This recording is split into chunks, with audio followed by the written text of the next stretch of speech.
സാറേ, പ്രിയങ്ക് ഖാർഗെ കർണാടകയിലെ മന്ത്രിയാണ്. അതായത് കോൺഗ്രസ് അധ്യക്ഷൻ ഖാർഗെയുടെ മകൻ.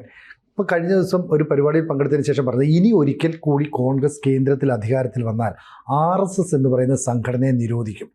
ഇതേ RSSൻ്റെ പരിപാടിയിൽ മുമ്പ് ഖാർഗെ പങ്കെടുത്തതിൻ്റെ ഒരു ചിത്രം പുറത്തുവിട്ടുകൊണ്ടാണ് RSS ഇതിനൊരു മറുപടി നൽകിയത്. എങ്ങനെയൊന്ന് സാറിന് വിശദീകരിക്കാൻ പറ്റും? ഇത് സംഭവിച്ചെന്താണെന്ന് വെച്ചാൽ, ദത്താത്രേയ ഹൊസബാളെ RSSൻ്റെ ജനറൽ സെക്രട്ടറി, അദ്ദേഹം കർണാടകയിൽ വെച്ച് തന്നെ കഴിഞ്ഞ ദിവസം പറഞ്ഞിരുന്നു, മറ്റേ അടിയന്തരാവസ്ഥ കാലത്ത് മറ്റേ 42 ഭരണഘടനാ ഭേദഗതി കൊണ്ടുവന്നിട്ട് ഭരണഘടനയുടെ ആമുഖത്തിൽ സോഷ്യലിസ്റ്റ് മറ്റേ സെക്യുലറിസം രണ്ടും കൂടി ചേർത്തു. പ്രിയമ്പിൾ സത്യത്തിൽ ആമുഖം മാറ്റാൻ പാടില്ലാത്തതാണ്. കാരണം 1949 ഭരണഘടനയൊക്കെ ഉണ്ടാക്കിയ ശേഷം ഭരണഘടനാ നിർമ്മാണ സഭയിൽ എടുത്ത പ്രതിജ്ഞയാണ് ഈ ആമുഖം എന്ന് പറയുന്നത്, പ്രിയമ്പിൾ. അപ്പം അന്ന് അവിടെ സന്നിഹിതരായിരുന്ന ആളുകളുടെ പ്രതിജ്ഞ പിൽക്കാലത്ത് എങ്ങനെ മാറ്റാനാണ്? ഭരണഘടനയിലെ വ്യവസ്ഥകൾ, വകുപ്പുകൾ അതൊക്കെ മാറ്റുന്നത് പോലെ അല്ലല്ലോ. ആ ആമുഖം എന്ന് പറയുന്നത് ഒരു പ്രതിജ്ഞയാണ്. ആ പ്രതിജ്ഞ മാറ്റാൻ പാടുള്ളതല്ല. പക്ഷേ സുപ്രീം കോടതി എപ്പോഴും നിലപാട് ആ പ്രിയമ്പിളിൽ വലിയ മാറ്റമൊന്നും വേണ്ട എന്നാണ് കോടതി. പക്ഷേ അടിയന്തരാവസ്ഥ കാലത്ത് ചെയ്തത് അത് നമ്മുടെ ധർമ്മവുമായിട്ടൊന്നും നിരക്കുന്നതല്ല. ആ ഭരണഘടനാ ശില്പികളിൽ ഒരാളായിട്ടുള്ള BR അംബേദ്കർ അങ്ങനെ ഇത് സോഷ്യലിസ്റ്റും സെക്കുലറും ഒന്നും ആയിട്ട് കരുതിയിരുന്നതല്ല. അങ്ങനെ ആയിരുന്നെങ്കിൽ അതൊക്കെ അന്ന് ചേർക്കുമായിരുന്നു. അതിനെപ്പറ്റിയൊക്കെ അന്ന് ധാരണയുള്ളവരുണ്ടല്ലോ, നല്ല വിവരമുള്ള ആളുകളല്ലേ ഭരണഘടനാ നിർമ്മാണ സഭയിലുള്ളത്.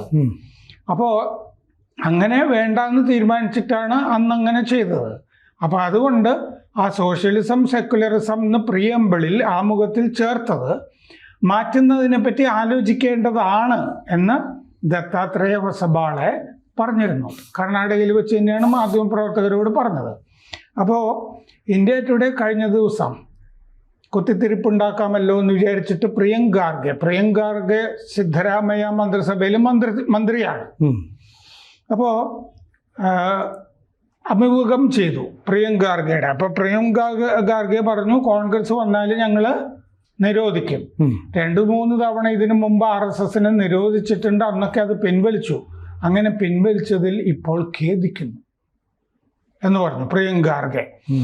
അത് പിന്നെ RSS എപ്പോഴും സമത്വം, സാമ്പത്തിക തുല്യത അതിനൊക്കെ എതിരാണ്. നേരത്തെ 1948 പട്ടേൽ നിരോധിച്ചതാണ്.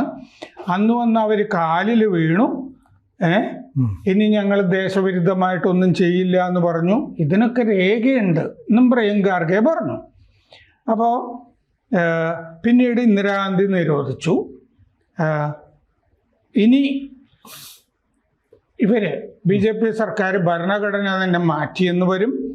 ഭരണഘടന ചർച്ച നടക്കുന്ന കാലത്തെ, ഭരണഘടനാ നിയമനിർമ്മാണ സഭയിൽ ചർച്ചകൾ നടക്കുന്ന കാലത്ത് പ്രക്ഷോഭങ്ങൾ നടത്തിയതാണ് RSS.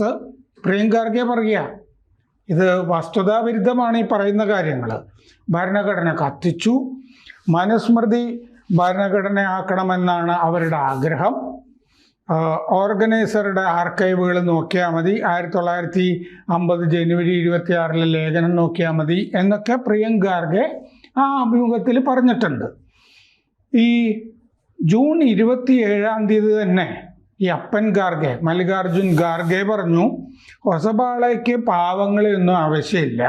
അതാണ് സോഷ്യലിസം, സെക്കുലറിസം, സ്വാതന്ത്ര്യം, സമത്വം, പിന്നെ സാഹോദര്യം തുടങ്ങിയ കാര്യങ്ങളൊക്കെ ഹൊസബാളയ്ക്ക് വേണ്ടാത്തത് എന്ന് മല്ലികാർജുൻ ഖാർഗെയും പറഞ്ഞിട്ടുണ്ട്. രണ്ടുപേരും ഹൊസബാളയെ വിമർശിച്ചു, ഈ അപ്പനും മകനും വിമർശിച്ചു. അപ്പോൾ RSS ഒരു വീഡിയോ പുറത്തു വിട്ടിട്ടുണ്ട്. ഇപ്പോൾ 37 സെക്കൻഡ് വീഡിയോ ക്ലിപ്പാണത്. അത് 2002 ഖാർഗെ, ഈ മൂത്ത ഖാർഗെ, ഒരു RSS ചടങ്ങിൽ കർണാടകയിൽ പങ്കെടുക്കുന്നതാണ് ഈ വീഡിയോ. ബംഗളൂരു നഗ്വാരയിൽ 2002 ജനുവരി 25 മുതൽ 27 വരെ RSS ഒരു സമാധാന സമ്മേളനം നടത്തിയിരുന്നു. അതിൽ ഖാർഗെ പങ്കെടുക്കുന്നതാണ് ഈ വീഡിയോ. അപ്പോൾ ആ ഖാർഗെ അവിടെ ഇരിക്കുമ്പോൾ തന്നെ ഈ പ്രഭാഷകൻ പറയുന്നുണ്ട്, ഈ RSSനെ ആരാധിക്കുന്ന ഒരാളാണ് ഖാർഗെ എന്ന് പറയുന്നുണ്ട് അതിൻ്റെ അകത്ത് പ്രഭാഷകൻ. അന്നത്തെ കർണാടക മന്ത്രി റോഷൻ ബെയ്ഗ് അവിടെ ഉണ്ട്. മുൻ പോലീസ് കമ്മീഷണർ, ബാംഗ്ലൂരിലെ സിറ്റി പോലീസ് കമ്മീഷണറായിരുന്ന HT സാംഗ്ലിയാന അവിടെ കാണാം. ഈ വീഡിയോയിൽ നമുക്ക് കാണാം. അന്ന് മല്ലികാർജുൻ ഖാർഗെ SM കൃഷ്ണയായിരുന്നു അവിടെ മുഖ്യമന്ത്രി. SM കൃഷ്ണ മന്ത്രിസഭയിലെ ആഭ്യന്തരമന്ത്രിയായിരുന്നു അന്ന് മല്ലികാർജുൻ ഖാർഗെ ഈ RSSന്റെ ചടങ്ങിൽ പങ്കെടുക്കുമ്പോൾ. അപ്പോൾ 1948, 1975, 1992 3 തവണ RSSനെ ഇന്ത്യയിൽ നിരോധിച്ചിട്ടുണ്ട്. 1948 ഗാന്ധിവധത്തിന് ശേഷം, 1975 അടിയന്തരാവസ്ഥ, പിന്നെ 1992 മറ്റേ അയോധ്യയിൽ മറ്റേ ബാബറി മസ്ജിദ് പൊളിച്ച ശേഷം. അപ്പോൾ 1948 ഫെബ്രുവരി 4-നാണ് RSSനെ നിരോധിക്കുന്നത്. അത് ആഭ്യന്തര വകുപ്പ് മന്ത്രി അന്ന് പട്ടേലാണ്, സർദാർ വല്ലഭായ് പട്ടേലാണ്. അതാണ് ഈ പട്ടേലാണ് നിരോധിച്ചതാണ്. പിൻവലിച്ചതിൽ 1 വർഷം കഴിയുമ്പോഴേക്കും പട്ടേൽ അത് പിൻവലിച്ചിരുന്നു. ആ പിൻവലിച്ചതിൻ്റെ പിന്നിൽ വലിയ ചർച്ചകളൊക്കെ നടത്തുന്നതൊക്കെ ഞാൻ വായിച്ചിട്ടുണ്ട്. തമിഴ്നാട്ടിൽ നിന്നൊരാൾ അതിൽ മധ്യസ്ഥത വഹിച്ചതും അങ്ങനത്തെ കാര്യങ്ങളും ഒക്കെ ഉണ്ട്. അത് ഒരുപാട് പ്രോസസ്സും നടന്നതാണ്, ഒരുപാട് കത്തുകളും ഒക്കെ നടന്നതാണ്.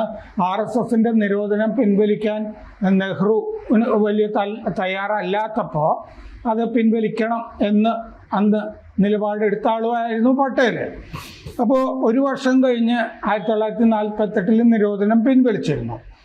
രാഷ്ട്രീയത്തിൽ RSS പങ്കെടുക്കില്ല എന്നുള്ള ഉപാധിയോടുകൂടിയാണ് പിൻവലിച്ചതെന്ന് ഇപ്പോൾ പലരും പറഞ്ഞു പരത്തുന്നുണ്ട്. ഈ ജിഹാദിസ്റ്റുകൾ, മാർക്സിസ്റ്റുകൾ തുടങ്ങിയ ആളുകളൊക്കെ. അപ്പോൾ എന്നാൽ 1949 സെപ്റ്റംബർ 14-ന് ഈ മഹാരാഷ്ട്രയിൽ ആഭ്യന്തരമന്ത്രിയായിരുന്ന മൊറാർജി ദേശായി മഹാരാഷ്ട്ര നിയമസഭയിൽ ഒരു മറുപടി കൊടുത്തപ്പോൾ RSSനെതിരായ നിരോധനം പിൻവലിച്ചത് ഒരു ഉപാധിയുമില്ലാതെയാണ്, നിരുപാധികമായിട്ടാണ് പിൻവലിച്ചത് എന്ന് പറഞ്ഞിട്ടുണ്ട് മൊറാർജി. അതായത് RSS രാഷ്ട്രീയത്തിൽ പങ്കെടുക്കില്ല എന്നുള്ള. ഒന്നാമത് അങ്ങനെ ഒരു ഉപാധിയുടെ ആവശ്യമില്ലല്ലോ. ഇല്ല. കാരണം എന്താണെന്ന് വെച്ചാൽ അത് ഒരു സേവന സംഘടന അല്ലേ? അതെ, ആണ്. ലോകത്തിലെ ഏറ്റവും വലിയ സേവന സംഘടനയാണ്. പിന്നെ ജനസംഘം എന്ന് പറഞ്ഞിട്ടൊരു രാഷ്ട്രീയ കക്ഷി ഉണ്ടായല്ലോ. പിന്നെ ഇടപെടേണ്ട കാര്യവും ഇല്ല. ഇപ്പൊ BJP ഉണ്ട്. രാഷ്ട്രീയ കക്ഷിയുടെ പണിയെടുക്കും, RSSന്റെ പണിയും എടുക്കും. അത് RSSന് നന്നായിട്ട് അറിയാം. പിന്നെ പട്ടേൽ പിൻവലിച്ചതിന്റെ കാര്യം പറയുകയാണെങ്കിൽ ശ്യാമപ്രസാദ് മുഖർജിക്ക് സർദാർ പട്ടേൽ അയച്ചൊരു കത്തിൽ പറഞ്ഞിട്ടുണ്ട്, എനിക്കറിയാം അത് ചെയ്തത് ഹിന്ദു മഹാസഭയിലെ തീവ്രവാദികളാണെന്ന് അങ്ങനെ പറഞ്ഞിട്ടുണ്ട്. അപ്പോൾ പിന്നെ RSS അല്ലല്ലോ. അപ്പോൾ RSSനെ നിരോധിക്കണം എന്നുള്ളത് ആരുടെ ആവശ്യമായിരുന്നു? നെഹ്റുവിൻ്റെ ആവശ്യമായിരുന്നു. ഇനി നമ്മൾ ഗാന്ധിവധത്തിൻ്റെ മൊത്തം വിധിയൊക്കെ ഞാൻ വായിച്ചിട്ടുണ്ട്. അത് നോക്കുകയാണെങ്കിൽ നമുക്കറിയാം, അന്നത്തെ പ്രോസിക്യൂട്ടർ ഉണ്ടല്ലോ, പ്രോസിക്യൂട്ടറെ നെഹ്റു തന്നെ വിളിച്ച് പറയുന്നുണ്ട്, എങ്ങനെയെങ്കിലും ഇതിൽ സാവർക്കറെ കൊടുക്കണം എന്നൊക്കെ പറയുന്നുണ്ട്. അപ്പം നെഹ്റുവിന് എങ്ങനെയെങ്കിലും, നെഹ്റു അത്യാവശ്യം കമ്മ്യൂണിസവും ജിഹാദിത്തരവും ഒക്കെ കയ്യിലുള്ളത് കൊണ്ട് RSSനെ നിരോധിക്കണം എന്നുള്ളത് നെഹ്റുവിൻ്റെ ആവശ്യമായിരുന്നു, പട്ടേലിൻ്റെ ആവശ്യമല്ല എന്നുള്ളത് നമ്മൾ അത്യാവശ്യം രേഖകൾ പഠിച്ചു കഴിഞ്ഞാൽ മനസ്സിലാകും. അതിന് വേണ്ടി നടന്ന പല കത്തുകളും ഒക്കെ ഇപ്പോൾ അവൈലബിളൊക്കെയാണ്. ഇത് വലിയ ആർക്കൈവ്സിലൊന്നും പോകാതെ തന്നെ പരിധി കഴിഞ്ഞാൽ കിട്ടുന്നതാണ്. അതുമായി ബന്ധപ്പെട്ട് സത്യത്തിൽ അതിൽ ഗാന്ധിവധത്തിൽ RSSനൊരു പങ്കുമില്ല എന്നുള്ളത് ബോധ്യമുണ്ട് പട്ടേലിന്. അതുകൊണ്ടാണ് പിൻവലിക്കുന്നത്. അതാണ് ശ്യാമപ്രസാദ് മുഖർജിക്ക് കിട്ടിയിട്ടുള്ള കത്ത്. അപ്പോൾ മാത്രമല്ല, പിന്നീട് ഈ കർണാടകയിലെ കാര്യം നോക്കുകയാണെങ്കിൽ അവിടെ മുഖ്യമന്ത്രിയായിരുന്നപ്പോൾ SR ബൊമ്മയോട് ഈ RSSനെ നിരോധിക്കുന്ന കാര്യം ചോദിച്ചപ്പോൾ ബൊമ്മ തിരിച്ചു ചോദിച്ചു, എന്തിന്? ദേശസേവനത്തിൻ്റെ പേരിലോ ദേശസ്നേഹത്തിൻ്റെ പേരിലോ എന്ന് ചോദിച്ചു. അപ്പോൾ കർണാടകയിലെ മുഖ്യമന്ത്രിയായിരുന്ന ബൊമ്മയ്ക്ക് തന്നെ RSS എന്താണ് ചെയ്യുന്നതെന്ന് അറിയാം. പലപ്പോഴും ഈ നെഹ്റു തന്നെ RSSനെ പ്രശംസിച്ച സന്ദർഭങ്ങളും ഉണ്ടായിട്ടുണ്ട്. ഈ ജമ്മു കാശ്മീർ 1948 പാകിസ്ഥാനെ ആക്രമിക്കുന്നുണ്ടല്ലോ. ആക്രമിക്കുന്ന സമയത്ത് അവിടെ പോയി സ്വയം സേവകർ പ്രവർത്തിക്കുന്നുണ്ട് അതിൻ്റെ കൂട്ടത്തിൽ. ഇന്ത്യക്ക് വേണ്ടിയിട്ട്. ആ കാലത്ത് 1962 ചൈന ഇന്ത്യ ആക്രമിച്ച സമയത്ത് RSS പ്രവർത്തിക്കുന്നുണ്ട് ഇന്ത്യക്ക് വേണ്ടി. അതുകൊണ്ടാണ് 1963 റിപ്പബ്ലിക് ദിന പരേഡിലെ RSS പങ്കെടുക്കുന്നത്.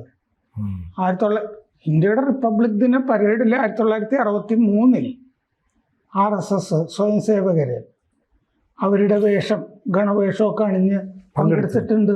അതിൻ്റെ ചിത്രങ്ങളുമൊക്കെ ഉണ്ട്. ഇതൊന്നും ഈ ജിഹാദികളും ഈ കമ്മികളും ഒക്കെ പലപ്പോഴും പലതും പറയുമല്ലോ, മറ്റേ പങ്കെടുത്തിട്ടില്ല സ്വാതന്ത്ര്യ സമരം എന്നൊക്കെ പറഞ്ഞിട്ട്. അരുണ ആസഫ് അലി RSSകാരല്ലേ മറ്റേ ഡൽഹിയിൽ അഭയം കൊടുത്ത് താമസിപ്പിച്ചിരുന്നത്, അരുണ ആസഫ് അലിയെ. ഇതൊക്കെ ചരിത്രത്തിൻ്റെ ഭാഗമാണ്. പിന്നെ ഇതൊന്നും RSS ഭാവിക്കാറില്ല. ഈ പറയുന്നവരിങ്ങനെ പറഞ്ഞുകൊണ്ടിരിക്കും എന്ന് മാത്രമേ ഉള്ളൂ. കഴിഞ്ഞ ദിവസം ആരോ പറഞ്ഞ പോലെ ഈ ചാണകസംഖ്യ എന്നൊക്കെ വിളിക്കുമല്ലോ, അല്ല ഔഷധി തന്നെ കേരള സർക്കാരിൻ്റെ ചാണകമൊക്കെ ചേർന്ന് പഞ്ചഗവ്യം ഇറക്കുന്നില്ലേ എന്ന് ചോദിച്ച പോലെയാണ്. ചാണകം എന്നൊക്കെ വിളിക്കുന്നവര് അഭിമാനമായിട്ട് അല്ലേ, ഗോമാത. അത് കൊണ്ട് പല ഗുണങ്ങളും ഉണ്ട്. സർക്കാരിനും പൈസ കിട്ടുന്നുണ്ട്. പഞ്ചഗവ്യം വിറ്റാൽ, ചാണകം വിറ്റാൽ പിണറായി സർക്കാരിനും ചാണകം വിറ്റും പൈസ ഉണ്ടാക്കുന്നുണ്ട് എന്ന് പറഞ്ഞതുപോലെ ഈ പ്രിയങ്ക ഖാർഗെക്ക് ഇപ്പോൾ മുസ്ലിം വോട്ടിന് വേണ്ടിയോ മുസ്ലിം വോട്ട് ബാങ്കിന് വേണ്ടിയോ ആയിരിക്കുമല്ലോ ഇത് പറഞ്ഞിട്ടുണ്ടാവുക. ഖാർഗെയും വേറെ ആരുടെയും വോട്ട് കിട്ടാനും ഇല്ലല്ലോ. ഇപ്പോൾ സോണിയാഗാന്ധിയും കഴിഞ്ഞ ദിവസം മറ്റേ ബീഹാറിൽ തെരഞ്ഞെടുപ്പ് വരാൻ പോകുന്നു. അതിന് വേണ്ടിയിട്ടാണ് പല കാര്യങ്ങളും പറഞ്ഞുകൊണ്ടിരിക്കുന്നത്. തേജസ്വി യാദവ് കഴിഞ്ഞ ദിവസം പറഞ്ഞു അവരുടെ സർക്കാർ വന്നാൽ മറ്റേ വഖഫ് നിയമം കുഴിച്ചു മൂടും എന്ന് പറഞ്ഞു. ഇതൊക്കെ ഈ വോട്ടിലാക്കിയിട്ടാണ്. ഞങ്ങളുടെ സർക്കാർ കേന്ദ്രത്തിൽ വന്നാൽ RSS നിരോധിക്കുന്നതാണല്ലോ പ്രിയങ്ക ഖാർഗെ വന്നത്. ഞൊട്ടും എന്ന് നമുക്ക് പറയാം. അങ്ങനെ ഒരു സംഭവം നടക്കാൻ പോകുന്നില്ലല്ലോ. ഏത് രാഹുൽ ഗാന്ധിയും സോണിയാഗാന്ധിയും ഉള്ളിടത്തോളം കോൺഗ്രസിന് അധികാരത്തിൽ എത്താൻ പറ്റില്ല, വരുന്ന പ്രശ്നമേ ഉദിക്കുന്നില്ല. കൂടുതൽ വാർത്തകളും വിശേഷങ്ങളും നിങ്ങളിലേക്ക് എത്താൻ ABC മലയാളം സബ്സ്ക്രൈബ് ചെയ്യുക, ബെൽബട്ടനും അമർത്തുക.